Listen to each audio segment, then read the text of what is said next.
এই কি অবস্থা, সবাই কেমন আছেন? টাইটেলটা দেখেছেন যে দাবার চালে নিশু এগিয়ে শাকিব খান এখন কি করবে? জি, এই টাইটেল দেখে আসলে ভয় পাওয়ার কিছু নাই বা সমালোচনা করার কিছু নাই যে আমি আসলে শাকিব খানকে পিছিয়ে রাখছি। আপাতত দৃষ্টিতে শাকিব খান আসলেই পিছিয়ে আছে, মানে আমাদের কাছে পিছিয়ে আছে। কারণ হচ্ছে সাকিবিয়ানদের কাছে পিছিয়ে আছে। কারণ হচ্ছে আফরান নিশো তার রোজার ঈদের সিনেমার ঘোষণা কিন্তু দিয়ে দিয়েছেন এবং এই যে ২০২৫ সালের ঈদের সিনেমা রায়হান রাফি এবং আফরান নিশো কনফার্ম করে ফেলেছেন। ডেফিনিটলি শাকিব খানকেও কিন্তু এটি ভালো মানের সিনেমা কনফার্ম করতে হবে। সো এই যে কনফার্মেশন যে ২০২৫ সালে কার সিনেমা আসতে যাচ্ছে, এটি কিন্তু আফরান নিশো সবার এগিয়ে থাকবেন। শাকিব খান এখনো ঘোষণা দেননি। তার কি কারণ হতে পারে এবং তার কারণ কি সেটি কিন্তু আমি আপনাদের সাথে আজকে ডিটেলসে আলোচনা করব এবং শাকিব খানকে আসলেই পিছিয়ে থাকবে কিনা ফাইনালি সেটিও আলোচনা করব এবং ইন্টারেস্টিং হতে যাচ্ছে আজকের আলোচনা।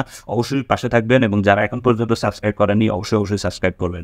তবে এই মুহূর্তে আমি আপনাদের একটা কথা বলি, সেটি হচ্ছে যে আফরান নিশো ঘোষণার দিক থেকে এগিয়ে থাকলেও এরকম ঘোষণা কিন্তু শাকিব খানের অহরহ হয়। সো এই ঘোষণা দেখে আসলে এত বিচলিত হওয়ার কিছু নেই। আমরা চাই আফরান নিশো অনেক ভালো একটি সিনেমা করুক এবং আফরান নিশো ইন্ডাস্ট্রিতে ভালো জায়গা করুক। তবে শাকিব খানের সাথে তো কম্পেয়ারযোগ্য নায়ক হইতে গেলে তার যে বয়স সেই অনুযায়ী সে কখনোই সম্ভব না। কিন্তু তারপরেও এই মুহূর্তে ২০২৫ সালের ঈদের সিনেমার কনফার্মেশনের ক্ষেত্রে কিন্তু আফরান নিশো দাবার চালে এগিয়ে আছে। শাকিব খান এখন কি করবে? সো শাকিব খান যদি এই মুহূর্তে চিন্তা করে যে তিনি কি করতে পারলে তিনি তার এই সিনেমার দাপটটা অবশ্যই তার হাতের মধ্যে রাখতে পারবেন, সেটি কিন্তু তার ভাবা উচিত।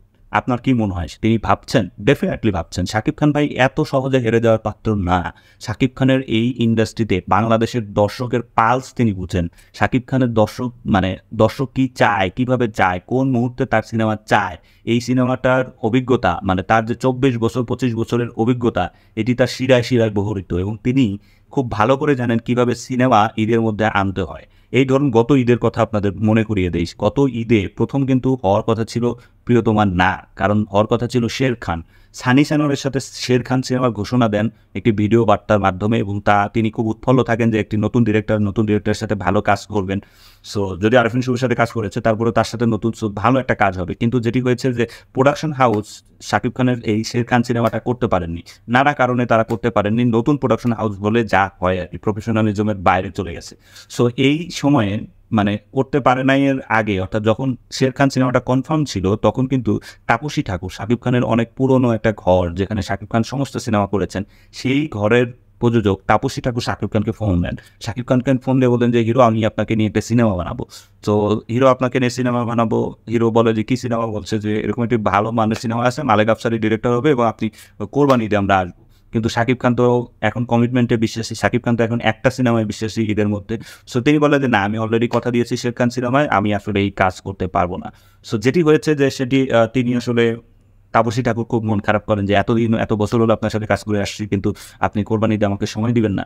যেটা হয় আর কি, বাংলাদেশের মানুষ খুব ইগো দেখায়। তিনি ইগো দেখিয়েছেন যে তাকে না করা হয়েছে কেন, অথচ নাটা কিন্তু তার সিনেমার স্বার্থেই করা হয়েছিল।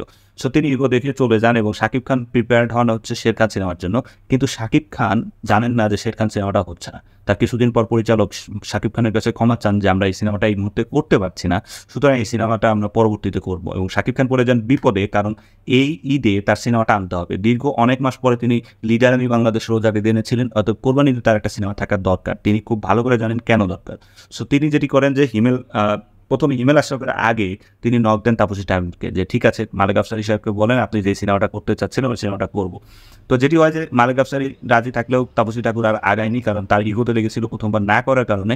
কিন্তু শাকিব খান তার কাছ থেকে না শুনে কিন্তু থেমে থাকেন, অর্থাৎ তাপসী ঠাকুর না করলে তিনি চলে যান হিমেল আশরাফের কাছে। হিমেল আশরাফকে বলেন তুই প্রিয়তমা সিনেমাটা বানা, যদিও রাজকুমার সিনেমাটা কিন্তু প্রিয়তমার আগে বানানোর কথা ছিল, কিন্তু তিনি বলেন যে না, প্রিয়তমাটা তুই আগে বানা, প্রিয়তমাটা একটা গল্পটা সহজ, সো তুই আগে এটা বানা। তারপরে হিমেল আশরাফ আদনান আশরাফের সাথে কথা বলেন এবং তারা মিলে খুব কম সময়ে প্রিয়তমা সিনেমাটা কিন্তু বানিয়ে ফেলেন। এবং বাকিটা আসলে ইতিহাস। প্রিয়তমা সিনেমা কি করেছে, প্রিয়তমা কিভাবে সুরঙ্গকে হারিয়ে দিয়েছে, সেটি বাকিটা ইতিহাস। কিন্তু আফরান নিশো কিন্তু ভালো করেছে এবং আমরা চাই আফরান নিশো আসুক। এবং এই একটা দিক থেকে আমি পার্সোনালি কিন্তু খুবই হ্যাপি যে আফরান নিশো যখন দীর্ঘ ১ বছর পর ঘোষণাটা দিলেন, তার মানে হচ্ছে শাকিব খানকে এখন থিঙ্ক করতে হবে যে জ্যামত্যান ছবি আনলে হবে না, তাকে খুব ভালো সিনেমা আনতে হবে। সো এই যে ভালো সিনেমা আনার টার্গেটটা শাকিব খানের মধ্যে আফরান নিশো দিয়ে দিল, শাকিব খান ডেফিনেটলি নিজের থেকে ভালো সিনেমা আনবে। আপনি ধরেন খুব ভালো একটা প্রোগ্রামে গেলেন, তখন কিন্তু আপনি চিন্তা করেন যে আচ্ছা প্রোগ্রামটা তো ভালো, তো আরও একটু বেটার ওয়েতে আমি নিজেকে প্রেজেন্ট করতে চাই। সো এই যে প্রোগ্রামের উপর ডিপেন্ড করে আপনি মনে করেন যে নিজেকে প্রেজেন্ট করার জন্য বেটার ওয়ে খুঁজতেছেন, অর্থাৎ ভালো পোশাক, ভালো ড্রেস, মানে সব কিছু মিলে নিজেকে ভালো করে প্রেজেন্ট করা প্রোগ্রামের উপর ডিপেন্ড করে। সেরকমই ঈদের প্রোগ্রামটা দেখতেছেন যে কেউই আসতেছে না, ফাঁকা মাঠ, শাকিব খান কেন, আমার আপনার সবারই মনে হবে যে আচ্ছা ঠিক আছে একটা সিনেমা নিয়ে আসি।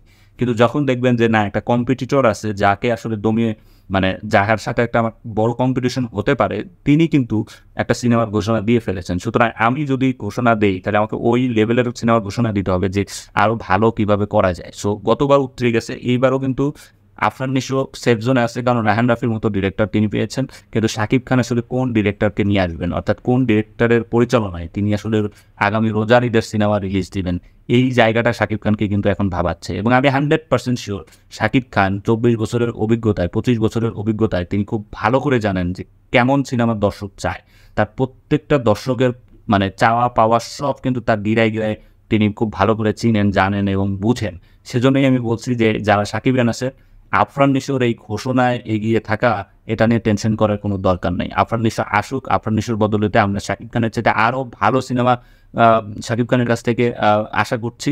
এবং আমরা শিওর যে শাকিব খান এই ভালো সিনেমা আনার জন্য তিনি সর্বোচ্চ চেষ্টা করবেন। সেটা যদি দরকার হয় বলিউড থেকে ডিরেক্টর আনার, তিনি তাই করবেন। হ্যাঁ, এই মুহূর্তে হয়তো বলিউড থেকে আনবেন না, কিন্তু যদি দরকার হয় কোনো এক মুহূর্তে, তাহলে কিন্তু তিনি ঠিকই তাই করবেন। দরকার হলে নিজে প্রযোজনা করবেন এবং ভালো একটা ডিরেক্টর, আমার ধারণা কলকাতা থেকে ডিরেক্টর আনবেন, এবং তিনি 2025 সালের ঈদের সিনেমা কনফার্ম করবেন। আর কিছুদিন পরেই, তুফান সিনেমার পরেই কিন্তু দেখবেন যে শাকিব খান একটি নতুন ঘোষণা আনতে যাচ্ছেন। এবং আপনাদের কাছে কি মনে হয় যে কেমন সিনেমা আসলে আপনারা দেখতে চান, এবং কেমন সিনেমা শাকিব খানের কাছ থেকে আগামী রোজার ঈদে চান, যেটা আসলে প্রিয়তমার মতো সুপার ডুপার হিট করবে এবং সুরঙ্গের মতো আফরান নিশোর সিনেমাকে একটু হলেও পিছিয়ে রাখবে? তবে আমরা চাই ইন্ডাস্ট্রিতে আরও সিনেমা আসুক, নতুন নায়ক আসুক, সবাই আসুক, সবাই ভালো ব্যবসা করুক তাদের সিনেমা দিয়ে। শাকিব খান লিড দেখ, বাকি সবাই আরও ভালো করুক তার লিডের আওতায়। সো আপনাদের কেমন সিনেমা চান সেটা অবশ্যই কমেন্ট বক্সে জানাবেন। ভিডিও কেমন লাগলো জানাবেন, ভালো লাগলো অবশ্যই শেয়ার করবেন। Thank you so much.